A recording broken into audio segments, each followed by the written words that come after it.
जिस सिचुएशन में, जिस व्यवस्था के तहत वहाँ पे इस तरह की आतंकवादी घटनाएं हुई हैं, कहीं न कहीं इस देश के अंदर राजनीतिक पूर्ति की बू आ रही है। हमको ये घटना पूर्ण रूपेण सरकारी साजिश लग रही है। या हमारे बात को सुनने वाले तमाम उन लोगों से सवाल है मेरा कि जब जब बीजेपी आती है क्यों हिंदुओं को चिन्हित करके मारा जा रहा है।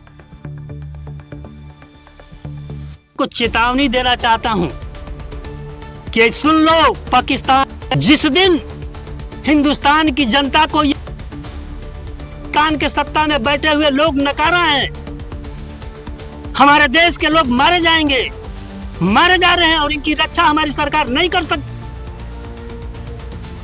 यह पता नहीं चलेगा कि इस दुनिया में पाकिस्तान भी कोई देश था, तो सरकार इसको प्रमाणित करे कि राजनीतिक कि हम गलत बोल रहे हैं, हमारे ऊपर कर दे मुकदमा। इनका एजेंडा हिंदू और मुसलमान के बीच नफरत। आप ही की सरकार है, ले ले छूट सरकार से घुस करके पाकिस्तान। वहां के जितने भी लोग हैं उसको मारो, अदम है तो। देश मरमाहत है, बदले की उम्मीद लेकर के बैठा है कि कब 56 इंची आएगा और बदला लेगा और पाकिस्तान को दुनिया के नक्शे से नेस्तनाबूद कर देगा। पूरे देश की आबादी 140 करोड़ से ऊपर है। हम निहत्थे अगर लाठी, डंडे, तलवार और भाला लेकर के पाकिस्तान के ऊपर अगर कूच कर दें तो पाकिस्तान का नेस्तनाबूद हो जाएगा। पाकिस्तान की औकात कितनी है ये पूरा दुनिया जानता है। कश्मीर के पहलगाम में जैसी घटना घटी, जो हत्याकांड हुआ, उन आतंकियों की मानसिकता आखिर में क्या थी, जो नाम पूछ करके हिंदुओं को चिन्हित करके मारे, गोली से छल्ली कर दिए। पूरा देश जो कि शोकदे था। ये खबर जानने के बाद कोई भी सुनता था खबर, कोई भी देख रहा है खबर, अभी भी उसका कलेजा पूरे तरीके से थम जा रहा है। और भारतीय पक्ष ये इंतजार कर रहे हैं कि उन पाकिस्तानियों को, उन आतंकियों को मुंहतोड़ जवाब कब देगा। बलन जी, आप देखा ना जिस तरीके से जो वारदात हुई, जो हत्याकांड हुआ, पूरा देश जो कि शोक व्यक्त है और एक आक्रोश की भावना लोगों के अंदर में है कि कब उसका मुंहतोड़ जवाब दिया जाएगा पाकिस्तान को। सबसे पहले पहलगाम में हुई इस आतंकवादी घटना में मारे गए हमारे भारतीय भाई और बहनों को श्रद्धा सुमन अर्पित करते हैं और भगवान से आग्रह करते हैं कि इतनी दुर्दांत घटना को सहने की क्षमता प्रदान करें। देखिए, आतंकवादी घटनाएं इस देश में बहुत हुई है। अब भी देखे होंगे, मैं भी देख रहा हूँ, तमाम घटनाएं हो रही थी और होंगी। सबसे पहले हम ये देखते हैं कि देश में हमारी बहुत सारी आतंकवादी घटनाएं हुई हैं, लेकिन इस तरह की आतंकवादी घटना आज तक हमारे देश में नहीं हुई कि आतंकवादी आए और वहां पर आकर के ये बोले कि आप कौन कौन हिंदू हो और कौन कौन मुसलमान हो, एक साइड हो जाइए हिंदू और एक साइड हो जाइए मुस्लिम। उनके कपड़े उतरवा करके चिन्हित किया गया, कलमा पढ़ा करके उनको चिन्हित किया गया कि कौन हिंदू है कौन मुसलमान है। आज तक के भारतीय इतिहास में इस तरह की आतंकवादी घटना कभी नहीं हुई। इसलिए यह लगता है कि इस घटना के पीछे कहीं न कहीं से राजनीतिक व्यवस्थाएं सुनिश्चित की गई हैं। अभी हम एक सुन रहे थे, एक सैनिक का भी जो है, सैनिक अधिकारी का बयान आया था। उसने वीडियो जारी करके बोला कि देखिए, हम इस घटना की बहुत निंदा करते हैं, लेकिन एक सैनिक होने के नाते हमारा ये कर्तव्य बनता है। एक सैनिक का काम ये सिर्फ नहीं है कि बॉर्डर पे रह करके हम देश की रक्षा करें। हमारा ये भी कर्तव्य बनता है कि अगर गलत कोई बात हो रही है देश के सामने, देश के अंदर, तो सत्यता हम देश के सामने रखें, ये भी हमारा कर्तव्य बनता है। और जिस सिचुएशन में, जिस व्यवस्था के तहत वहाँ पे इस तरह की आतंकवादी घटनाएं हुई हैं, कहीं न कहीं इस देश के अंदर राजनीतिक पूर्ति की बू आ रही है। ये मैं नहीं बोल रहा हूँ, ये हमारे देश का सैनिक बोल रहा है जो बॉर्डर पे रह करके हमारे देश की सुरक्षा में दिन रात लगा हुआ है। चीजों को देखा है, समझा है, जाना है। हर चीज वो देखा है, समझा है, जाना है और रोज इन सारी व्यवस्थाओं से रूबरू हो रहा है, हर रोज लड़ रहा है। ऐसे आतंकवादी घटनाओं का सामना वो बॉर्डर पे हर रोज कर रहा है। बड़ी ही शोचनीय विषय है। और देखिए, साजिश हमें कहने में कोई गुरेज नहीं है। हमको ये घटना पूर्ण रूपेण सरकारी साजिश लग रही है। मनगढ़ंत पूरे तरीके से बनाया गया था इसको। पूरी साजिश के तहत ये हमको घटना दिख रही है। कैसे? वो कैसे? प्रधानमंत्री जी का 2 तारीख को कश्मीर का दौरा था और वो दौरा निरस्त कर दिया गया। हमारे गृह मंत्री जी 7 तारीख को गए, वहां पे जा कर के दौरा किए और इसके बाद आए, जहां 2,000-2,500 पर्यटक जा कर के कश्मीर की वादियों में छुट्टी मना रहे हैं, आनंद ले रहे हैं, वहां पे इस तरह की घटनाएं घटे और फौजी हमारा एक भी न हो, ये सोचने वाली बात है। ये सोचनीय विषय है।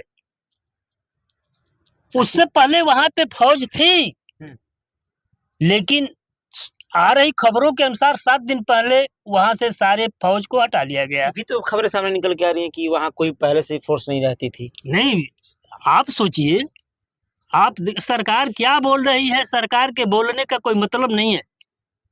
जब वो साजिश रच रही है, सरकार ये साजिश है।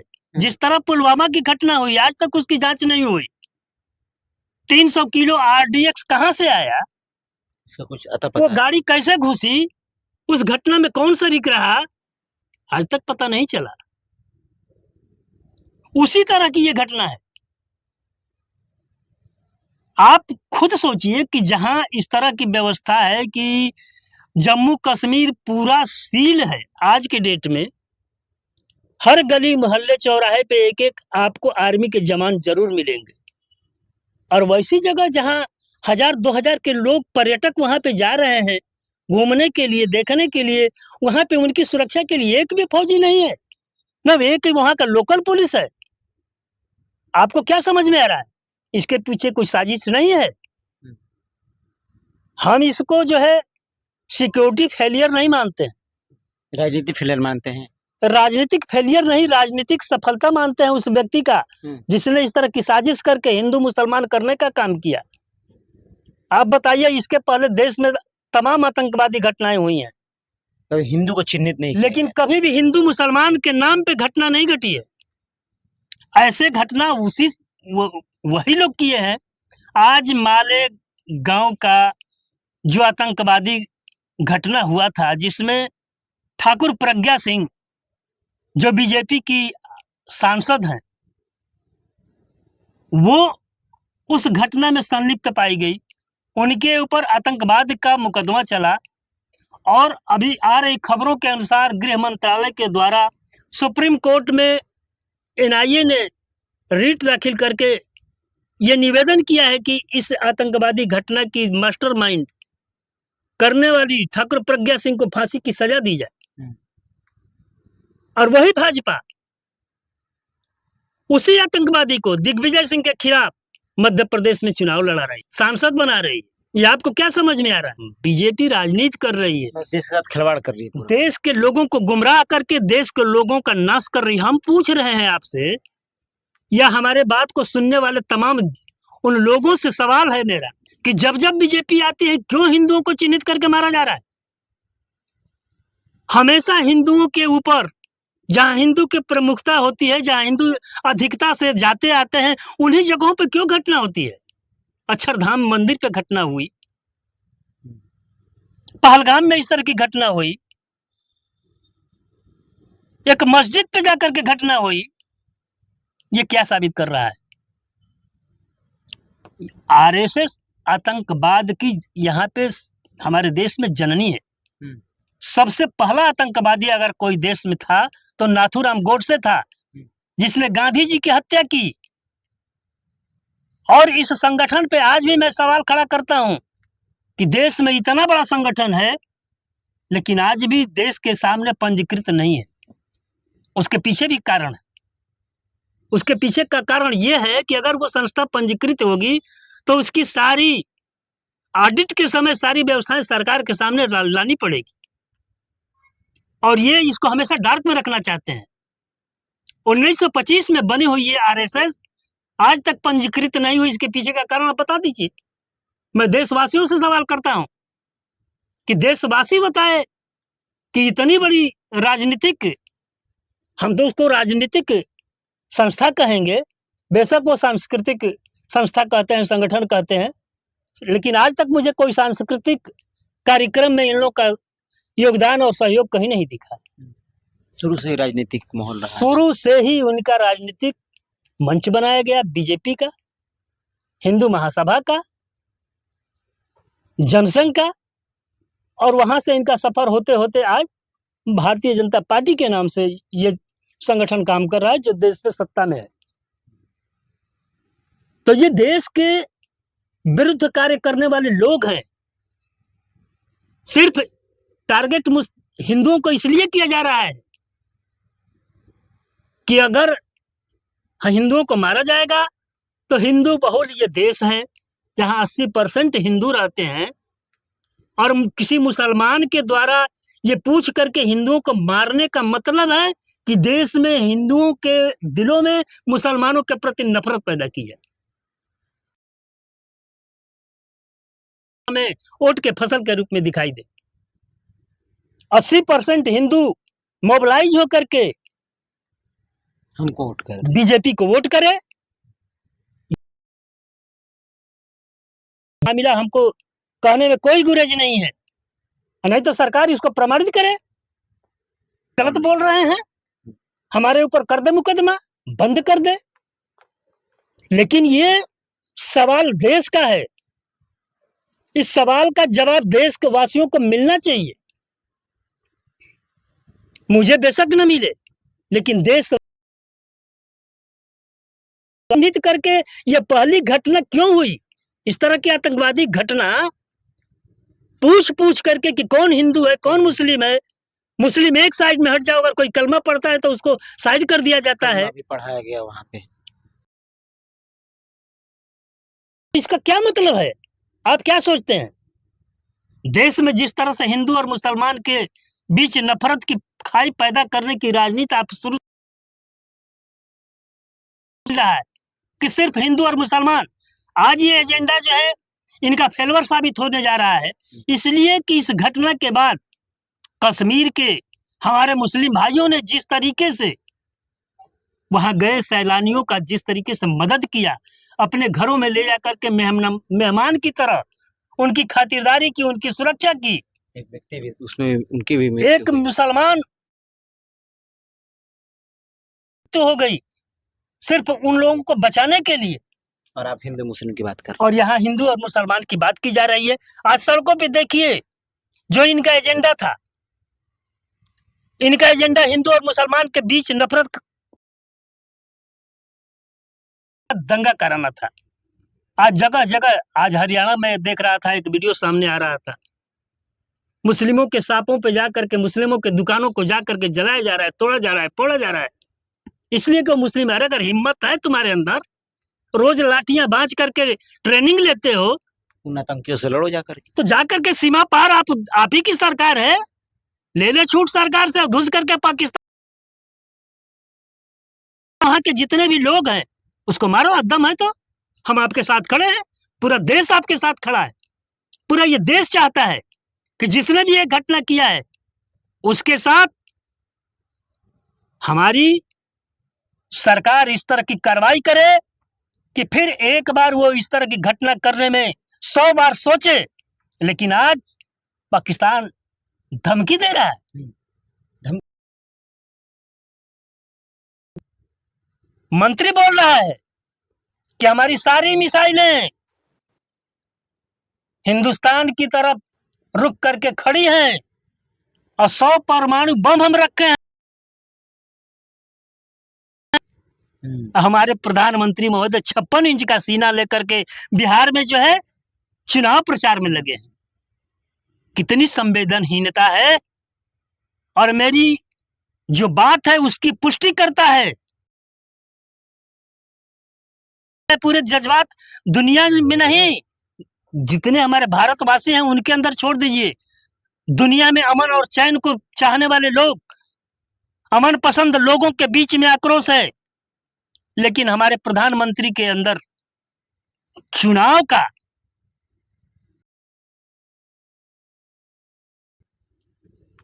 उनकी साजिश के हिस्सा का ये सबसे बड़ा नतीजा सामने आ रहा है, पूरा दुनिया देख रहा है।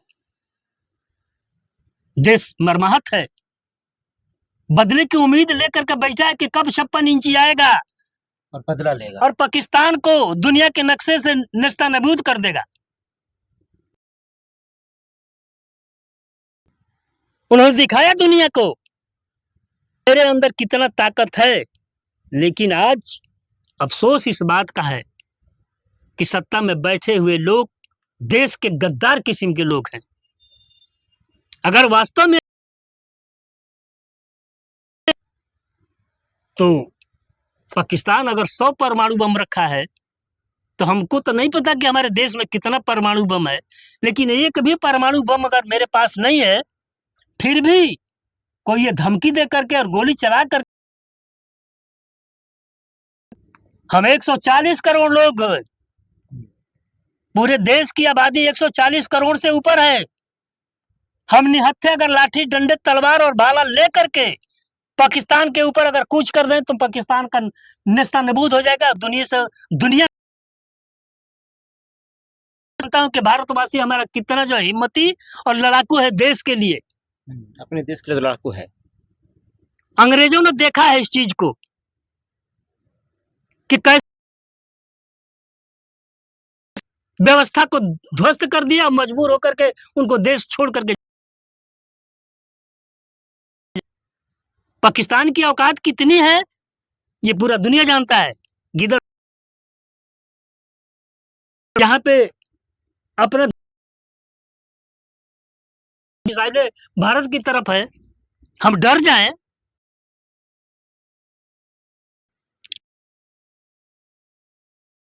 मैं आपके इस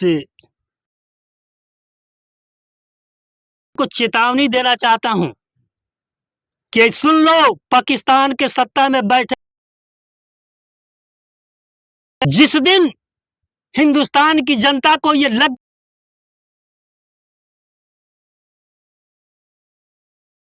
को चेतावनी देना चाहता हूं कि सुन लो, पाकिस्तान के सत्ता में बैठे जिस दिन हिंदुस्तान की जनता को ये लग पाकिस्तान के सत्ता में बैठे हुए लोग नकारा है, हमारे देश के लोग मारे जाएंगे, मारे जा रहे हैं और इनकी रक्षा हमारी सरकार नहीं कर सकती है, उस दिन भारत की जनता अगर कूच कर गई पाकिस्तान में तो दुनिया ये पता नहीं चलेगा कि इस दुनिया में पाकिस्तान भी कोई देश था। सुन लो, पाकिस्तान के सत्ता में बैठे हुए सत्ताधीशों, आपको दुनिया के नक्शे से नेस्तनाबूद कर दिया जाएगा। लेकिन मुझे बहुत दुख है कि सत्ता में बैठे हुए 56 इंची के सीना दिखाने वाले लोग आज चुनावी रैली करने में मशगूल है। दुख इस बात का है। जैसा कि आपने देखा और सुना कि लोगों के अंदर जो आक्रोश है और ये चीज देखने को भी मिल रही है, लेकिन फिर भी हम भी जो है कि अपनी मिसाइल को चूल्हे चौकी करने के लिए नहीं रखे। हम भी भारत पे कूच करेंगे अगर भारत की तरफ से कोई भी जवाबदेही आती है तो। वैसे जिस तरीके की हत्याकांड किया गया और पर्यटकों को मारा गया और हिंदुओं को चिन्हित करके मारा गया और इसमें राजनीति खेली जा रही है, इसके विषय में आप क्या सोचते हैं हमें कमेंट बॉक्स में जरूर बताइएगा। आप देख रहे थे भारत न्यूज़ TV 24। मैं हूं संतोष प्रसाद।